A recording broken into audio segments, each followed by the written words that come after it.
Watching this lotus float here, it's a reminder that not everything has to be about pushing forward. Sometimes, just being still is enough. It's a good reminder that I don't always have to be doing something or achieving something all the time. Life is always on full speed. There's a lot going on.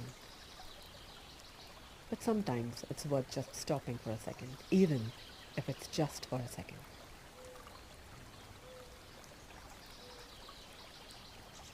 A quiet moment to recharge. It's underrated, but I could probably use more of it.